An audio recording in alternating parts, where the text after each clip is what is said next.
Hello दोस्तों, आज हम पढ़ने वाले हैं इकाई 2 जैव जगत, जिसमें लेसन का नाम है जैव प्रक्रम लाइफ प्रोसेस। तो जो भी फ्रेंड्स 10th क्लास में हैं वो चले आइए आप लोग। और यह आपका ही सब्जेक्ट है साइंस, जिसमें जैव जगत का पहला लेसन है जैव प्रक्रम, जिसमें हम आज पढ़ेंगे जैव प्रक्रम के बारे में। जैव प्रक्रम क्या होता है और ये कितने प्रकार के होते हैं, और पढ़ना है हमें मेन, जो कि इसमें मेन जो पॉइंट है वो है मानव पाचन तंत्र के बारे में पढ़ना है। मानव पाचन तंत्र। देखिए, जैव प्रक्रम कितने प्रकार के हैं, पोषण किसे कहते हैं, पोषण कितने प्रकार के हैं, इन सब के बारे में आज हम चर्चा करेंगे। और उसके साथ साथ हम फिगर के माध्यम से भी ये जानने की कोशिश करेंगे कि जो मनुष्य भोजन खाता है वह किस प्रकार से मनुष्य के पेट के अंदर वह उसका पाचन होता है। इसके बारे में बहुत ही विस्तार से गहराई से आज हम अध्ययन करेंगे। तो चलिए हम चलते हैं अपने पहले टॉपिक पे। देखिए, जो मुख्य जो टॉपिक बनता है जैव प्रक्रम से, लाइफ प्रोसेस से। सबसे पहले तो ये हम जान लें जैव प्रक्रम, जो लेसन का नाम है, इसका मतलब क्या होता है, यानी जैव प्रक्रम होता क्या है। तो देखिए, जैव प्रक्रम क्या है। वे सभी प्रक्रम जो सम्मिलित रूप से अनुरक्षण का कार्य करते हैं जैव प्रक्रम कहलाते हैं। ठीक है, देखिए जैव प्रक्रम क्या होता है। वे सभी प्रक्रम जो सम्मिलित रूप से अनुरक्षण का कार्य करते हैं वो क्या कहलाते हैं, तो जैव प्रक्रम। ये हो गई हमारी जैव प्रक्रम की परिभाषा, डेफिनेशन। अब देखिए जो अगला है, प्रमुख जैव प्रक्रम निम्न है। देखिए, जो जैव प्रक्रम है वो 4 प्रकार से होती हैं: पोषण, श्वसन, वहन और उत्सर्जन। ये है प्रमुख जैव प्रक्रम। अब आते हैं पोषण। आप नाम सुने होंगे पोषण का। पोषण क्या होता है, देखिए, किसी जीव के द्वारा पोषक पदार्थों को ग्रहण करना तथा उनका उपयोग करना पोषण कहलाता है। किसी जीव, कोई भी जीव हो सकता है, स्वपोषी, परपोषी, मृतोपजीवी, ठीक है, ये सब इन जीवों के द्वारा पोषक पदार्थों, जैसे खाद्य पदार्थ भी कह सकते हैं, खाद्य पदार्थों को ग्रहण करना और उनका उपयोग करना क्या कहलाता है, पोषण कहलाता है। देखिए, जो पोषण है 2 प्रकार के हैं, स्वपोषण और विषमपोषी पोषण। स्वपोषण में क्या है, तो स्वपोषण में पर्यावरण से सरल अकार्बनिक पदार्थ लेकर तथा बाह्य ऊर्जा स्रोतों जैसे सूर्य का उपयोग करके उच्च ऊर्जा वाले जटिल कार्बनिक पदार्थों का संश्लेषण करना है। ठीक है, यानी जो बाह्य ऊर्जा के स्रोत जैसे सूर्य है वहाँ, ठीक है, सूर्य बाह्य ऊर्जा का स्रोत है, और जो सरल अकार्बनिक पदार्थ हैं उनको लेकर के जो अपना भोजन का निर्माण करते हैं वो कहलाते हैं स्वपोषण, यानी जो अपने भोजन का निर्माण स्वयं कर लेते हैं उसे कहते हैं स्वपोषण। विषमपोषी पोषण में दूसरे जीवों द्वारा तैयार किए गए जटिल पदार्थों का अंतर्ग्रहण का मतलब होता है कि भोजन ग्रहण करना। यानी देखिए, स्वपोषी और परपोषी का नाम सुने होंगे आप। स्वपोषी में होता है कि ऐसे जीव जो अपना भोजन स्वयं बना लेते हैं उसे हम क्या कहते हैं, स्वपोषी। तो वैसे ही स्वपोषियों का जो पोषण होता है उसे हम कहते हैं स्वपोषण, और जो विषमपोषी यानी जो परपोषी जो होते हैं उनका जो भोजन होता है उसे हम कहते हैं, यानी वो जो उनका जो पोषण होता है उसे हम कहते हैं विषमपोषी पोषण। जो विषमपोषी पोषण है, या इसके अंतर्गत जो भी जीव आते हैं वो अपना भोजन स्वयं नहीं बनाते हैं, दूसरे जीवों पर आधारित होते हैं, और दूसरे जीवों के द्वारा तैयार किए गए जो खाद्य पदार्थ हैं उनका उसको अपने भोजन के रूप में ग्रहण करते हैं। इसे ही कहते हैं अंतर्ग्रहण। ठीक है, और स्वपोषी का मतलब होता है जो स्वपोषी जो जीव होते हैं उनका जो पोषण होता है, यानी जो अपना भोजन स्वयं बना लेते हैं उसे हम कहते हैं स्वपोषी पोषण।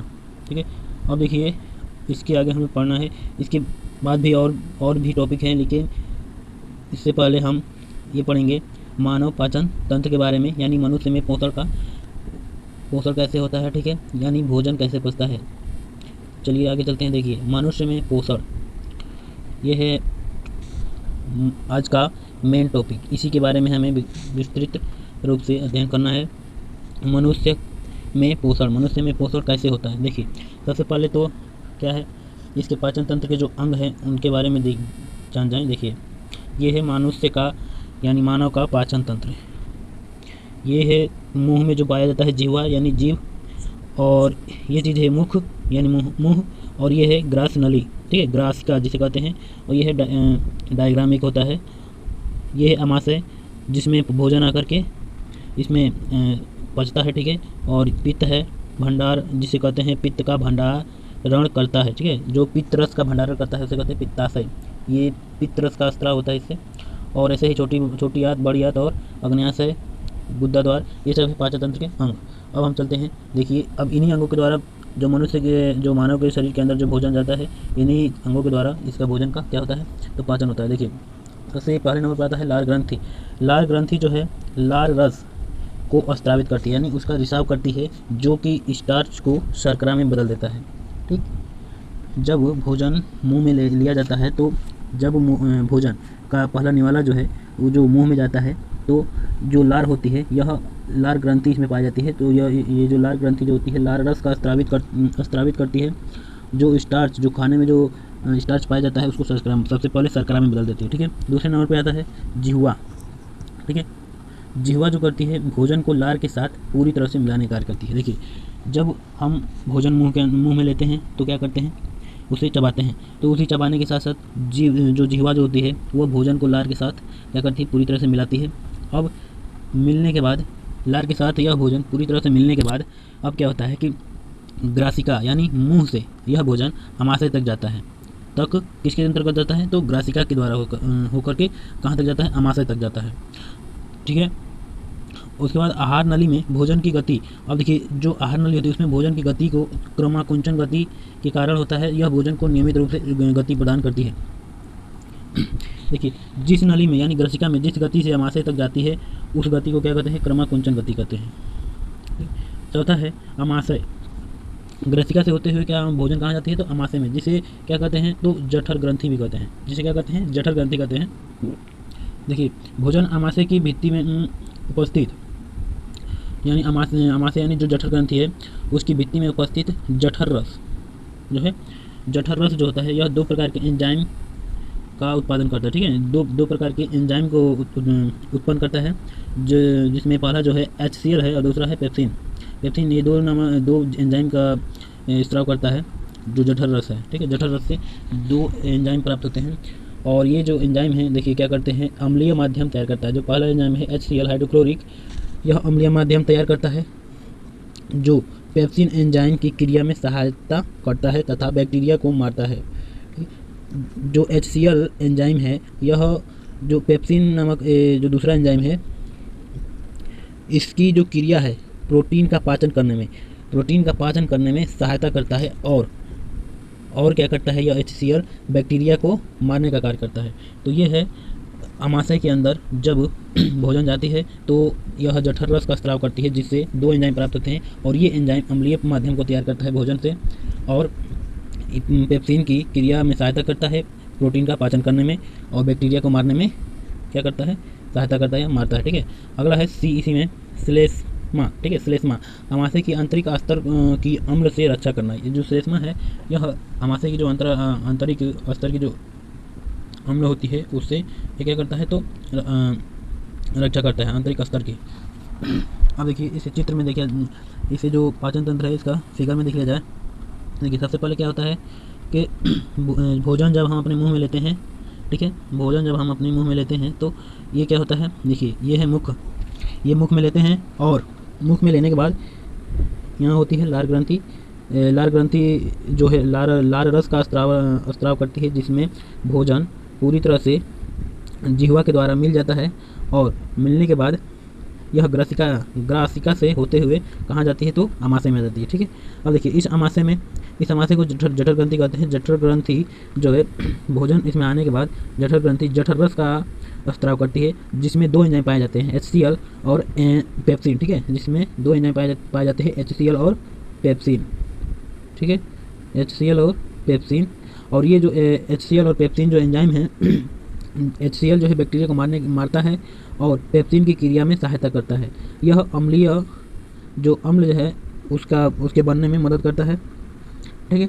और पेप्सिन क्या करता है, तो प्रोटीन का पाचन करता है, यानी जो खाने में, जो भोजन में प्रोटीन पाया जाता है, वह क्या करता है, तो उसका पाचन करता है। कौन सा एंजाइम पाचन करता है, तो पेप्सिन एंजाइम जो है प्रोटीन का पाचन करता है। और बैक्टीरिया मारने का कौन काम करता है, तो HCl नामक बैक्टीरिया जो है एंजाइम जो है क्या करता है, बैक्टीरिया मारने का कार्य करता है। अब देखिए आगे देखिए पांचवा है जो है क्षुद्रांत यानी छोटी आंत। अब देखिए जो भोजन है अमाशय से अब जो भोजन है क्षुद्रांत में आ जाता है जहाँ भोजन का पूर्ण पाचन होता है। अब देखिए जब अमाशय में आता है भोजन तो वहाँ से अब आता है छोटी आंत में। छोटी आंत में आने के बाद इस भोजन का पूर्ण रूप से पाचन होता है। अमाशय से आने वाला भोजन अम्लीय होता है। देखिए जो अमाशय से भोजन छोटी आंत में आता है वह क्या होता है तो अम्लीय होता है, जिसे लीवर यकृत भी कहते हैं। यकृत से स्त्रावित जो अम्लीय भोजन होता है वह लीवर से स्त्रावित एक पित्तरस, ठीक है ना, पित्तरस जो यकृत होता है वह पित्तरस का स्त्राव करता है। जिस प्रकार से अमाशय जठर रस का स्त्राव करती है, उसी प्रकार जो लीवर है यकृत वह पित्तरस का स्त्राव करती है। और यह पित्तरस छोटी आंत में और जो अमाशय से प्राप्त भोजन जो रहता है, जो अमाशय से प्राप्त अम्लीय जो भोजन रहता है उसको छोटी आंत में यह पित्तरस क्षारीय बना देता है, ताकि अग्नाशमिक, ठीक है, अग्नाशमिक या अग्न्याशयी रस, ठीक है, ताकि अग्न्याशयी रस की क्रिया हो सके। अग्न्याशयी रस में जैसे लाइपेज, एमिलेज, ट्रिप्सिन, ये सब ऐसे एंजाइम हैं जिनका क्रिया हो सके। इस कारण से क्या करता है भोजन जो है ये भोजन को पित्तरस क्या करता है तो क्षारीय बना देता है। अब देखिए पित्त जो है लवण वसा का इमल्सीकरण कर देता है, जिससे एंजाइम की क्रियाशीलता बढ़ जाती है।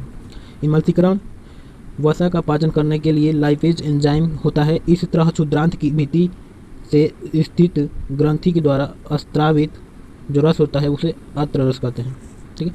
क्षुद्रांत की भित्ति से मतलब का इसका अर्थ हुआ कि छोटी आंत से जो स्त्रावित जो रस होता है उसे हम क्या कहते हैं आत्र रस। जो कि यह छोटी आंत है यानी आंत से यह रस स्त्रावित हो रहा है, इसलिए इसे क्या कहते हैं आत्र रस कहते हैं, ठीक है। देखिए ये जो आत्र रस है, ये जो आत्र रस होता है यह क्या करता है तो जटिल जो कार्बोहाइड्रेट है उसको ग्लूकोज में बदलता है, ठीक है। और जो वसा जो होता है वसा अम्ल ग्लिसरॉल में बदलता है, ठीक है। वसा को अम्ल तथा ग्लिसरॉल में परिवर्तित कर देता है। कौन करता है तो जो छोटी आंत है, छोटी आंत के द्वारा जो स्त्रावित जो आत्र रस है, यह आत्र रस क्या करता है तो जटिल कार्बोहाइड्रेट को ग्लूकोज में, वसा को वसा अम्ल और ग्लिसरॉल में, और प्रोटीन को अमीनो अम्ल में क्या कर देता है तो परिवर्तित कर देता है, ठीक है। प्रोटीन को किस में परिवर्तित करता है तो अमीनो अम्ल में। और ये कब होता है जब भोजन का पूर्ण रूप से पाचन, ठीक है, हो जाता है, तो उसमें जो उपस्थित एंजाइम होते हैं उनके द्वारा यह क्या होता है, ठीक है ना। जो भोजन का जो पूर्ण रूप से पाचन जब हो जाता है तो उसमें एंजाइम होता है, ठीक है। तो उस एंजाइम के द्वारा ये जो जटिल कार्बोहाइड्रेट, वसा और प्रोटीन जो होता है इनका परिवर्तन ग्लूकोज, वसा अम्ल, ग्लिसरॉल और अमीनो अम्ल में हो जाता है, ठीक है। ये जो परिवर्तन होता है किसी कारण होता है तो एंजाइमों के कारण। वो एंजाइम कहाँ से कैसे उपस्थित होते हैं तो भोजन का जब पूर्ण रूप से पाचन हो जाता है तब। किसमें पाचन, देखिए किसमें पाचन होता है तो छोटी आंत में। पूर्ण रूप से पाचन कब होता है, किसमें होता है तो छोटी आंत में। अब आते हैं इससे आगे, देखिए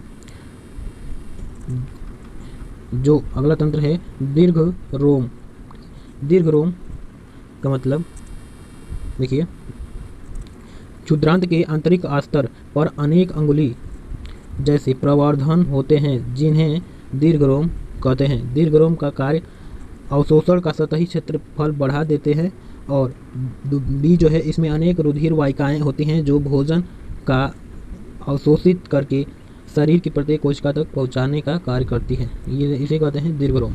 ये दीर्घरोम का क्या होता है कार्य होता है। ये दीर्घरोम देखिए कहाँ पाए जाते हैं तो क्षुद्रांत यानी जो छोटी आंतें होती हैं उनके आंतरिक जो स्तर होता है, अंदर का जो भाग होता है वो उसके सतह, जैसे ये आंत है और इसके जो आंतरिक सतहों पर ये पाई जाती हैं। और ये क्या करती हैं तो अनेक जो रुधिर वाहिकाएं होती हैं जो भोजन को अवशोषित की होती हैं, उनको वो भोजन को अवशोषित करके ये क्या करती हैं तो शरीर की प्रत्येक कोशिकाओं तक क्या करती हैं पहुंचाने का कार्य करती हैं। ये छोटी जो आंत है वो आंत के अंदरूनी सतहों पर होती हैं, पाई जाती हैं दीर्घ रोम, ठीक है। अब देखिए छोटी आंत के बाद आते हैं बड़ी आंत, बृहदात्र यानी बड़ी आंत। अब देखिए बड़ी आंत क्या है तो बिना पचा भोजन बृहदात्र में भेज दिया जाता है।